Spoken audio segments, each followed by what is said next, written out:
Excuse me, क्या मैं यहाँ पे बैठ सकती हूँ?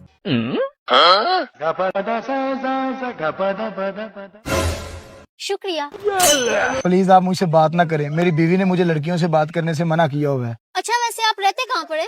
और मैंने आपको मना किया ना कि आप मुझसे बात ना करें, और मेरी बीवी ने मुझे मना किया हुआ है गैर महरम लड़कियों से बात करने से। सॉरी, गुस्सा क्यों करते हो? रुको जरा, सबर करो। खाओगे? ओ यार तुम किस मिट्टी की बनी हुई हो? मैंने तुम्हें कहा कि मुझसे बात ना करो, समझ नहीं आती तुम्हें? यार कैसे बंदे हो? तुम्हारी बीवी कौन सा तुम्हें देख रही है? वैसे भी खाने वाली चीज को मना नहीं करते, खा लो। नहीं तुम्हारी बीवी तुम्हें कुछ कहती है।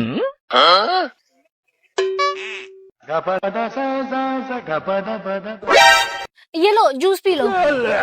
ओ यार तुम कैसी बंदी हो? तुम तो बात करने के बहाने ढूंढ रही हो, और तुम्हें मैंने कहा कि मैंने बात नहीं करनी, मेरी बीवी ने मुझे मना किया हुआ है। यार तुम कितने फट्टू हो? यहाँ कौन सा तुम्हारी बीवी तुम्हें देख रही है? मैंने तुम्हें पहले भी कहा था खाने वाली चीजों को मना नहीं करते। वैसे भी खाने पीने के अलावा मैंने तुमसे कोई और बात की ही नहीं। नहीं तुम्हारी बीवी तुम्हें देखती। ये लो पी लो।